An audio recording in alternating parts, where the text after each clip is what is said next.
여러분은 이때까지 매년 최대 170만 원을 돌려받을 수 있는 기회를 놓친 겁니다. 지금부터 핵심만 말씀드릴게요. 이 영상을 통해 적게는 몇십만 원, 많게는 100만 원 이상을 아낄 수 있을 겁니다. 안녕하세요. 경제 박살내기 채널의 디슨입니다. 요즘 연말정산 시즌이라서 많이 바쁘죠? 연말정산은 참 알면 알수록 복잡하고 끝날 때가 다 되어서야 이것저것 챙기다 보면 뭔가 하나씩 놓치게 됩니다.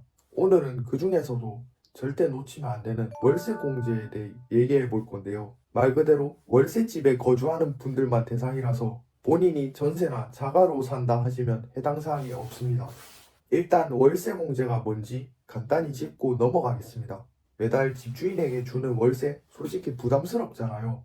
국가에서는 주거비 부담을 덜어주기 위해 월세를 낸 만큼에 비례하여 세금을 깎아주고 있어요. 그게 바로 월세 공제입니다. 당장 내야 할 월세가 할인이 되는 것은 아니지만 어쨌든 차후에 절세 또는 페이백이 되니까 결국 쌤쌤입니다. 심지어 원천 징수를 통해 이미 낸 세금이 더 많다면 그만큼 돌려받을 수도 있어요. 이를 13월의 월급이라고 하는데 일일이 다 설명하면 너무 길어지기 때문에 다음에 다뤄보겠습니다.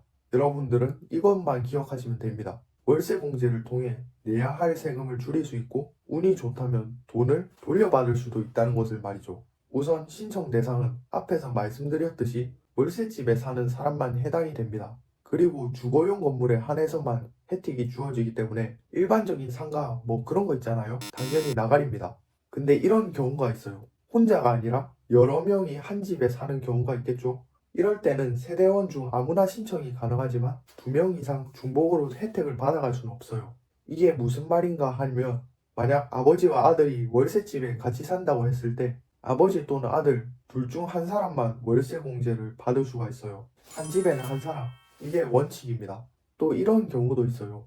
연말정산 과세 기간은 기본적으로 작년 1월 1일부터 12월 31일까지가 되는데 그 사이에 이사를 갔을 수도 있잖아요. 월세집에서 전세로 가든 아니면 또 다른 월세집으로 가든 중요한 건 작년 1년 동안 냈던 월세를 그냥 전부 더하면 되는 겁니다. 대신 관리비라든지 전기세, 수도세 이런 건 당연히 포함이 안 되고요. 또한 무주택이었던 기간에 한해서만 적용됩니다. 예를 들어 작년 7월 주택 청약에 당첨돼서 유주택자가 됐다면 7월 이후부터는 월세집에서 월세 내고 거주했다고 하더라도 그 금액은 인정 안 됩니다. 작년 1월부터 6월까지 냈던 월세만 반영되고요. 본인이 신청할 수 있는 자격이 되는지는 이쯤 되면 다 아셨을 거라 봅니다. 이제 월세 공제의 혜택이 얼마나 되는지, 신청은 어떻게 하는지 알아보겠습니다. 월세 공제는 월세 세액 공제와 월세 소득 공제 이렇게 두 가지로 나눠지는데요. 핵심만 말씀드리면 월세 세액 공제가 혜택이 훨씬 좋아서 조건이 된다면 이쪽으로 신청하시기 바랍니다. 앞서 말씀드렸듯이 무주택자만 신청할 수 있고 두 가지 조건이 더 있습니다. 첫 번째는 총 급여가 8천만 원, 그리고 종합소득 금액은 7천만 원 이하여야 합니다. 총 급여에는 기본 월급에 성과금, 각종 수당이 포함되고요. 종합소득 금액은 직장에서 받은 돈뿐만 아니라 사업소득, 이자소득 등등 모든 종류의 소득이 다 들어간다고 보시면 됩니다. 참고로 세금 떼기 전 금액으로 봅니다.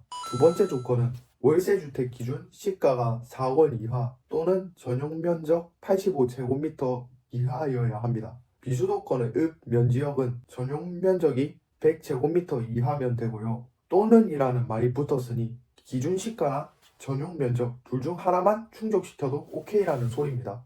그러면 세액 공제를 얼마나 받을 수 있을까요? 우선 공제에 적용되는 월세는 1천만 원까지 인정됩니다. 이게 무슨 말이냐면 지난 1년간 월세로 1,500만 원을 냈다고 하더라도 1,000만 원치까지만 적용시켜 주겠다 이 말입니다. 소득에 따라 공제율이 다른데 자세한 기준에 대해서는 사진을 띄울 테니 영상을 일시 정지하시고 보시면 되겠습니다.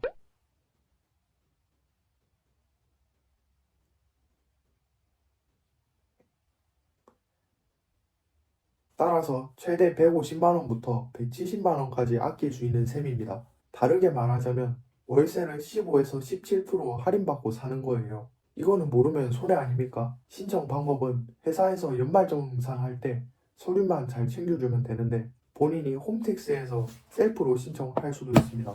필요 서류도 제가 화면에 잠깐 띄워놓도록 하겠습니다.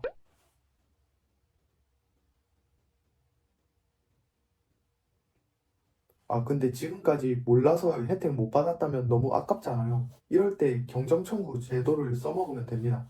쉽게 말해서 그동안 조건은 됐는데 미처 몰라서 못 받은 혜택을 뒤늦게라도 챙길 수가 있어요. 마찬가지로 홈택스에서 셀프로 해도 되고 세무사에게 대리로 맡길 수도 있으니 인터넷에 잘 서치해 보시면 되겠습니다. 저는 앞으로도 도움이 되는 영상으로 자주 찾아뵐 거고요. 오픈 채팅방에서도 돈 되는 정보를 실시간으로 공유하고 있으니 많이 참여해 주시면 감사드리겠습니다.